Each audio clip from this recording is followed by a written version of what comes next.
પંચાંગથી શરૂઆત કરીએ છીએ। આજનું પંચાંગ વાંચી લઈએ। શ્રાવણ વદ એકમ, શક સંવત 1942, વિક્રમ સંવત 2077, ગુજરાતી સંવત 2076 અને યુગાબ્દ 5122। અંગ્રેજી દિનાંક છે 4/8/2020 અને મંગળવાર। આજનો સુવિચાર, સત્ય જ સંસારમાં ઈશ્વર છે, ધર્મ પણ સત્યને જ આશ્રિત છે, સત્ય જ સમસ્ત ઐશ્વર્યનું મૂળ છે અને સત્યથી વધીને કંઈ નથી। આજનો દિન વિશેષ જોઈએ કે આજે 4/8/2020 4/8 શું ઘટના બની છે અને એ દિન વિશેષમાં શું છે જોઈએ છે તો હિમાચલના ગૌરવ ડોક્ટર યશવંતસિંહ પરમારનો જન્મદિવસ છે આજે। પાણીપત યુદ્ધના મરાઠા સરસેનાપતિ સદાશિવ ભાઉનો જન્મદિવસ છે। સુપ્રસિદ્ધ ગાયક અને અભિનેતા કિશોર કુમારનો જન્મદિવસ છે। ભારતનું પહેલું ન્યુક્લિયર રિએક્ટર જે અપ્સરાના નામથી ઓળખાય છે એ સને 1956માં આજના દિવસે કાર્યરત થયું હતું।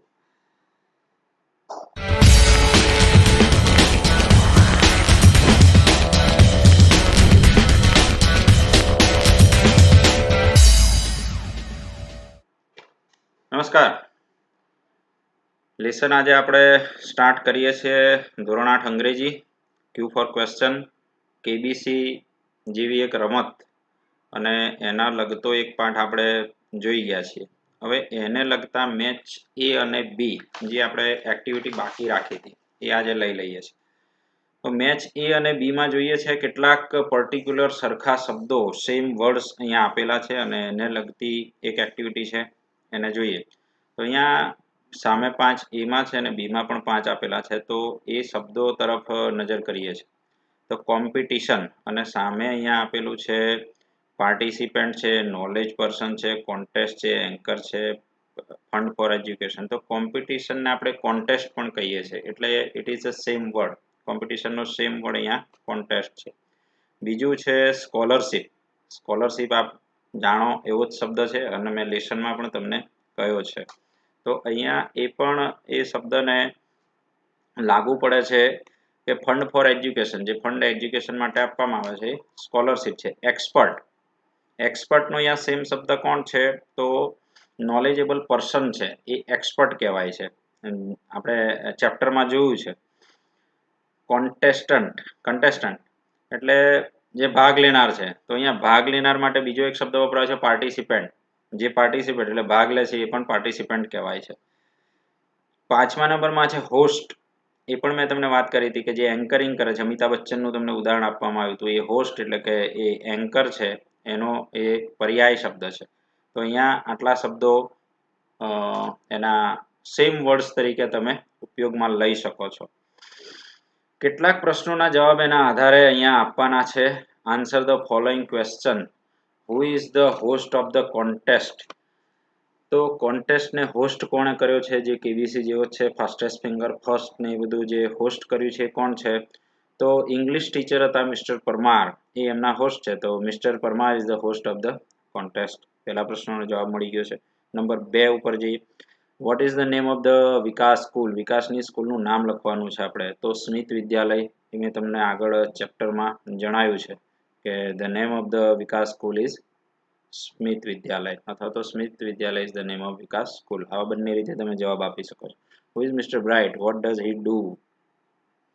હુ ઇઝ મિસ્ટર બ્રાઇટ, તો મિસ્ટર બ્રાઇટ એ કમ્પ્યુટર છે અને લેપટોપ છે, બરાબર। તો Mr Bright is scorer, laptop છે, બરાબર। વોટ ડઝ હી ડુ, તો he write down the score, open the questions, એવા એના કાર્ય છે। તો મિસ્ટર બ્રાઇટ એ કોઈ વ્યક્તિ નથી પણ લેપટોપ છે। Who is miss tick tick, tick tick શું છે તો એ ઘડિયાળ હતી એટલે કે વોચ। તો miss tick tick is watch, it's watch, એટલું પણ તમે લખી શકો છો। નંબર 5 ઉપર છે how many questions did Nandita answer correctly. કેટલા પ્રશ્નોના જવાબ નંદિતાએ સાચા આપ્યા હતા, તો તમને ખબર છે કે 3 પ્રશ્નોના જવાબ આપ્યા પછી એનો પ્રશ્નનો જવાબ ખોટો પડ્યો હતો। તો નંદિતા આન્સર્ડ કરેક્ટલી 3 આન્સર, બરાબર છે। અહીંયા આટલા પ્રશ્નો એને જે પૂછવામાં આવ્યા તેમાંથી 3 પ્રશ્નો એને આવડે છે, ચોથો એને આવડતો નથી। Say the whether the following rule true or false. After 3 questions, the contestant will be free from Miss Tick Tick. Right છે? કેમ કે 3 પ્રશ્નોના જવાબ પછી મિસ ટીક ટીક બંધ થઈ જવાની હતી ને 1 મિનિટ કરતાં પણ વધારે સમય મળવાનો હતો, એટલે આ આન્સર રાઈટ થશે. તો ટીક માર્ક કરીશું રાઈટનું.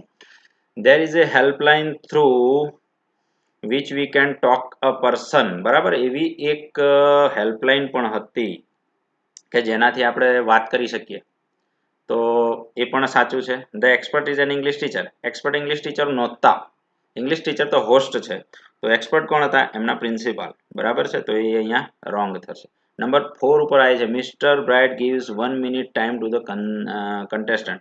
રાઈટ, મિસ્ટર બ્રાઇટ શું કરતા હતા? 1 મિનિટ આપતા હતા. તો સાચી વાત છે કે એમને 1 મિનિટમાં જવાબ આપવાનો થતો હતો. બરાબર છે. Mirabai wrote the Gujarati poem Gram Mata. બરાબર, એ ખોટું છે સાચું છે? ચેપ્ટરમાં આવી ગયું છે, તો ઇટ ઇઝ રોંગ. બરાબર છે. આગળ એ અંદર પૂછાયેલો પ્રશ્ન છે. બરાબર છે. તો અહીંયા આટલા ખરા અને ખોટા પણ હતા, અને ટ્રુ ઓર ફોલ્સ એને કહીએ છીએ. તમે રાઈટ ટીક અને એ ટીક માર્ક કરી શકો છો. બરાબર છે. નેક્સ્ટ પેજ ઉપર જઈશું. આજે આપણે ચેપ્ટર પૂરું પણ કરવાની ગણતરી છે.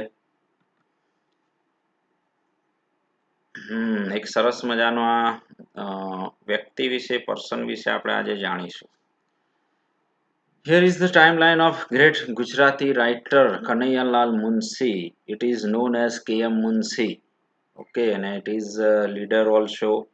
તો એમની જીવન રેખા, કેરિયર વિશે આપણે ઝડપથી નજર કરીએ. 1887 born at Bharuch. It is from Gujarat. એ ગુજરાતી છે. બરાબર છે. 1887 માં એમનો જન્મ થયો છે ભરૂચમાં. 1916 કેટલાક ક્ષણો, એમની યાદગાર ક્ષણો અહીંયા મૂકેલી છે. વ્રોટ પાટણની પ્રભુતા. એ વ્રોટ પાટણની પ્રભુતા 1916 માં લખી છે. 1920 માં એ પૃથ્વી વલ્લભ લખે છે, વ્રોટ પૃથ્વી વલ્લભ. 1930 માં લખે છે લોપામુદ્રા. 1938 માં ફાઉન્ડેડ ભારતીય વિદ્યાભવન. 1938 માં એમણે ભારતીય વિદ્યાભવનની સ્થાપના કરી છે. 1937 to 40 remained the home minister of Mumbai state. ગૃહમંત્રી મુંબઈ રાજ્ય, તે વખતે ગુજરાત અને મહારાષ્ટ્ર ભેગું હતું ને એનું મુંબઈ રાજ્ય હતું, તો એના એ હોમ મિનિસ્ટર રહે છે 37 થી 40 સુધી. 1948 Agent General of India in Hyderabad state and elected member of the legislative council. MLA બને છે, elected as a MLA, ધારાસભ્ય 1948 માં. બરાબર છે. 1952 માં રિમેન્ડ મિનિસ્ટર ઓફ એગ્રીકલ્ચર. 1952 થી 53 સુધી એવા એગ્રીકલ્ચર કૃષિ ખાતાના પ્રધાન પણ બને છે. 1952 થી 57 રિમેન્ડ ગવર્નર ઓફ ઉત્તર પ્રદેશ. પછી 52 થી 1952 થી 57 સુધી તેઓ ઉત્તર પ્રદેશના ગવર્નર પણ રહે છે. તો અહીંયા એમની થોડીક ટાઈમલાઈન આપેલી છે અને ટાઈમલાઈન આપણે જોઈ છે. કનૈયાલાલ મુનશી, એમની પાટણની પ્રભુતા, એ પણ વાંચવા જેવી છે. પૃથ્વી વલ્લભ પણ વાંચવા જેવું છે અને અવશ્ય શિક્ષકોએ પણ વાંચવું જોઈએ. અહીંયા એમના રિલેટેડ તમે કદાચ તમારી મુલાકાત થાય તો તમે એમને શું પ્રશ્ન પૂછો કે when he was as a governor, જ્યારે ગવર્નર હતા ત્યારે તમને પૂછવાના સવાલ, એટલે આમ તો પ્રશ્ન પૂછવાની પદ્ધતિ શીખવા માટે તમને આપ્યું છે. અહીંયા એક બે સવાલ એવા એમને પૂછી શકાય કે are you happy in Uttar Pradesh? તમે ઉત્તર પ્રદેશમાં ખુશ છો? જો તમે એ વખતે એમને મળ્યા હોય તો આવા પ્રશ્ન એમને પૂછી શકો. બરાબર છે. Are you happy in Uttar Pradesh? તમે ઉત્તર પ્રદેશમાં ખુશ છો? બીજું એવું પૂછી શકાય which city do you like most? ઉત્તર પ્રદેશની કઈ સિટી તમને ખૂબ જ ગમે છે? Which city you most like? બરાબર છે, એવો પ્રશ્ન પણ પૂછી શકાય. પછી બીજું એમને પર્સનલ બાબત પૂછી હોય તો પૂછી શકાય કે what is your favourite book? તમારી ફેવરેટ બુક કઈ છે? આવા કેટલાક સવાલો પૂછવાનો મતલબ એવો છે કે તમે પ્રશ્ન પૂછવાની કળા તમને આવડે. WH ક્વેશ્ચન, હવે તમે કઈ રીતે પૂછો. બરાબર છે.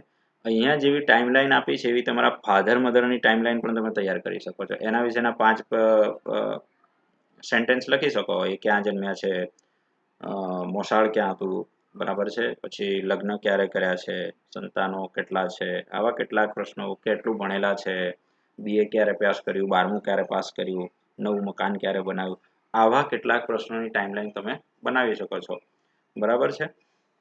આવા પ્રશ્નો પણ તમે તૈયાર કરી અને ટાઈમલાઈન તમારી તૈયાર કરી શકો છો. અહીંયા જે કઈ પ્રવૃત્તિ આપવામાં આવી છે એ માત્ર ને માત્ર અંદર આપેલી છે અને એ કરવી એવું જરૂર નથી, એના સિવાયની પણ તમારે કરવાની છે. બરાબર છે. નેક્સ્ટ પેજ ઉપર જઈએ છે.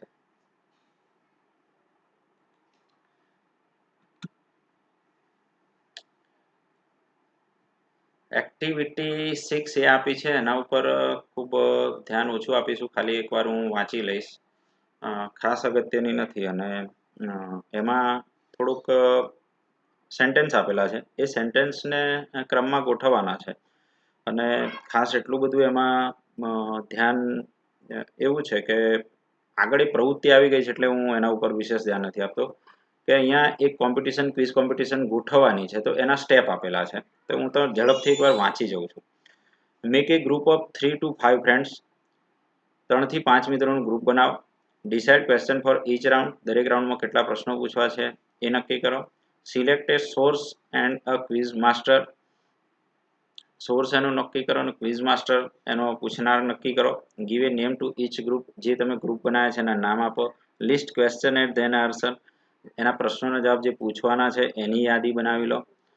Fix the time for each answer, એક પ્રશ્ન માટે કેટલી મિનિટ અથવા તો ટાઈમ રાખવો છે એ પણ નક્કી કરી લો. Give a unique name to each round, બરાબર, દરેક રાઉન્ડમાં કેટલા પ્રશ્નો પૂછવા છે એ નક્કી કરી રાખો. Decide the point for each question, દરેક પ્રશ્નમાં કેટલા પોઈન્ટ કેટલા આપવા છે એ પણ નક્કી કરો કે 5 માર્ક આપીશું, 10 માર્ક આપીશું એ પણ નક્કી કરો. Categorise the question two each round, દરેક રાઉન્ડમાં આપણે કયા પ્રકારના પ્રશ્નો પૂછીશું એ નક્કી કરો. પ્લે ધ ક્વિઝ, રમત અથવા તો ક્વિઝ શરૂ કરો. અહીંયા સ્ટેપ આપેલા છે તો એને માત્ર કઈ રીતે ગોઠવી શકાય, એનો ક્રમ શું હોઈ શકે, આગળ તમે આખા ચેપ્ટરમાં આવી ગયું છે કે કઈ રીતે હોસ્ટ થાય છે અને કઈ રીતે ચાલે છે, તો એવી રીતે તમે અહીંયા ગોઠવવાનું છે, બરાબર છે. 6B ઉપર જઈએ છે. 6B અને 6C રિલેટેડ છે, બરાબર છે. Work in groups, plan a quiz programme ની તૈયારી કરવાની છે. આમ તો શાળાઓમાં આવી ક્વિઝ ઘણી થાય છે પણ આપણે ગુજરાતીમાં સામાજિક વિજ્ઞાનમાં અને એમ ઘણીવાર કરીએ છીએ અને એના ખૂબ સારા પરિણામ મળે છે, બાળકો પણ ખૂબ ઉત્સાહથી ભાગ લે છે, એટલે અંગ્રેજીમાં પણ આવો પ્રયત્ન કરી શકાય, બરાબર છે. Plan a quiz for your school, use the question from this unit, આ યુનિટમાંથી પ્રશ્નો લઈ શકાય છે. Watch any quiz programme on the television, બરાબર. Listen carefully to the instruction for different moods, organise a quiz in your class, એટલે આપણા ક્લાસમાં આપણા વર્ગમાં એક ક્વિઝ કોમ્પિટિશનનું આયોજન કરવા માટે અહીંયા 6B આપણને કહે છે. હવે એ તો ક્લાસમાં શું તારે કરીશું, અને ગુજરાતીમાં સામાજિક વિજ્ઞાનમાં ઘણીવાર આવા ક્વિઝ થાય જ છે. અહીંયા 6C જેના ઉપર થોડુંક ધ્યાન આપવા જેવું છે અને મજા આવે એવું છે એટલે એ કરીએ છીએ કે નીચે આપેલા ઉત્તરો માટેના વિકલ્પો બનાવે છે. અહીંયા પ્રશ્નો આપેલા છે, વિકલ્પો આપેલા નથી, તો આપણે વિકલ્પ જાતે મૂકવાના છે. Who is the writer of Mahabharata, Mahabharata કોણે લખ્યું? હમણાં લોકડાઉનમાં આખી સિરીઝ શરૂ થઈ હતી, બરાબર છે. તમે બધાએ ખૂબ જ ધાર્મિક કાર્યક્રમો જોયા હશે અને ખૂબ મજા પણ આવી હશે. તો અહીંયા 4 ઓપ્શન કયા મૂકી શકાય? તો આપણે મૂકી શકાય કે મહર્ષિ વાલ્મીકી, તુલસીદાસ, ગણેશજી અને છેલ્લે વેદવ્યાસ, બરાબર છે. વેદવ્યાસ એનો સાચો જવાબ છે એ પણ તમને કહી દઉં છું. એટલે આવા 4 ઓપ્શન આપણે જાતે એને રિલેટેડ જવાબ એના આન્સર હોવા જોઈએ. ABCD આપણે વિકલ્પ ગોઠવીએ ત્યારે, બરાબર છે. નંબર 2 ઉપર જઈએ તો હુ ડિસ્કવર અમેરિકા, અમેરિકાની શોધ કોણે કરી, બરાબર છે. તો અમેરિકાનો શોધક કોણ હતો? કોલમ્બસ, તો અહીંયા કોલમ્બસ પણ આવશે. પછી બીજા 2-4 નામ તમે ઉમેરી શકો કે વાસ્કો દી ગામા એવું લખી શકો, મિસ્ટર હોલ એવું લખી શકો, મિસ્ટર લોઇડ, આવા 2-4 અંગ્રેજના નામો તમે લખી શકો છો, બરાબર છે. સાચો આન્સર મેં તમને કીધો છે. આગળની પેજ ઉપર જઈશું.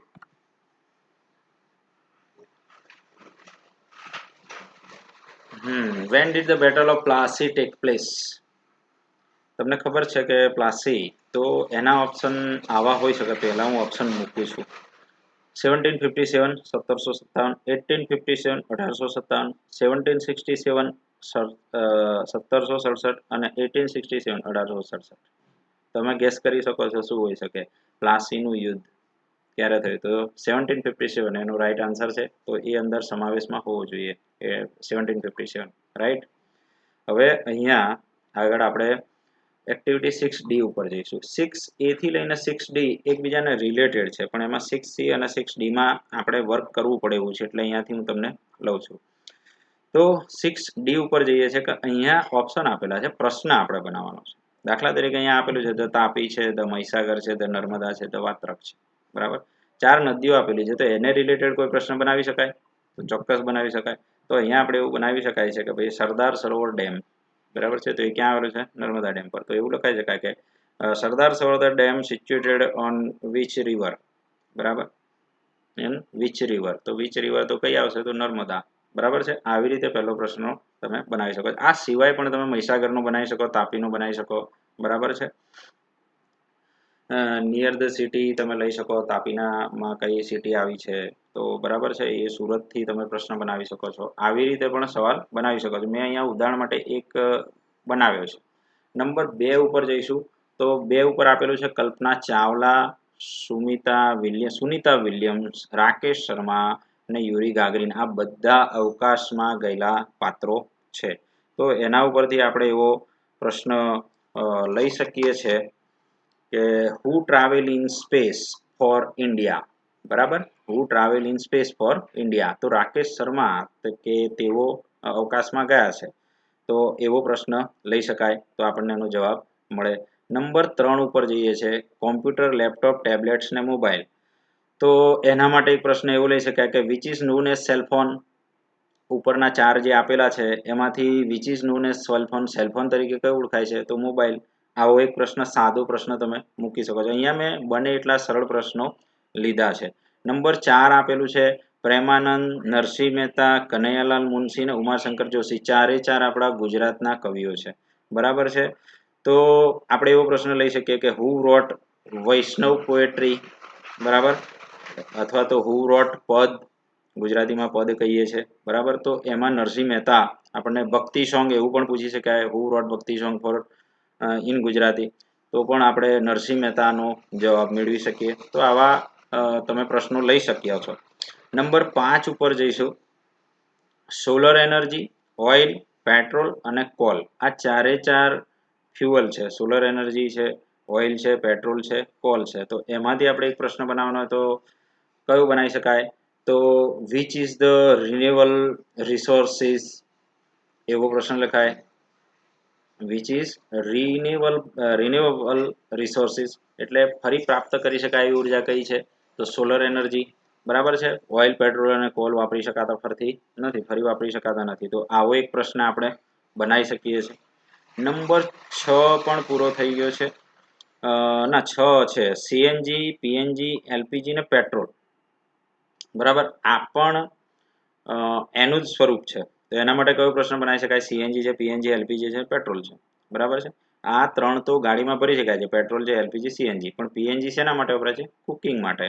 તો આપણે એવો પ્રશ્ન પૂછી શકીએ કે which fuel is used four cooking, which fuel is used four cooking.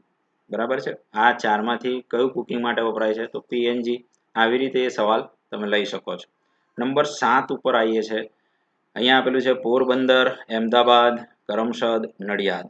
બરાબર છે, તો એ પણ 4 માંથી પોરબંદર અને કરમસદ તમને ખબર છે કોની કર્મભૂમિ છે?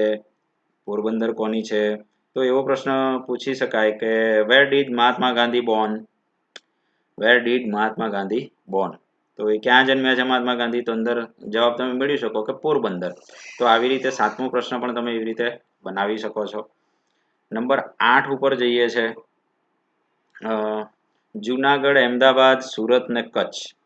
બરાબર, તો એ આપણા જિલ્લા છે ગુજરાતના, ઓલ આર ડિસ્ટ્રિક્ટ પ્લેસ. તો એના ઉપરથી એક પ્રશ્ન બનાવવાનો થાય તો આપણે શું બનાવી શકીએ કે તો which district largest in area, which district is largest in area. તો એરિયામાં સૌથી મોટું ડિસ્ટ્રિક્ટ કયું છે? તો અહીંયા કચ્છ આપેલું છે. બરાબર, તો આવી રીતે તમે પ્રશ્નો બનાવી શકો છો. બરાબર છે, અહીંયા 8 પ્રશ્નો મેં તમને બતાવ્યા છે. આ સિવાય પણ તમે બનાવી શકો છો. તો અહીંયા આપણું ચેપ્ટર પણ પૂરું થાય છે. લગભગ 3 એપિસોડ આપણા થાય છે અને આજે આપણો 15મો એપિસોડ છે. હોમ લર્નિંગનો 15મો એપિસોડ આપણે પૂરો કર્યો છે. હવે નવા વખતથી આપણે 6 થી 8નું વિજ્ઞાન ચેપ્ટર 2 થી શરૂઆત કરવાના છીએ. આશા રાખીએ કે તમને આ ગમતું હશે, તમે બાળકો સુધી પહોંચાડતા હશો અને બાળકો પણ એનો લાભ લેતા હશે. તો ફરી એકવાર આપ સૌને ગુડ ઇવનિંગ ટુ ઓલ.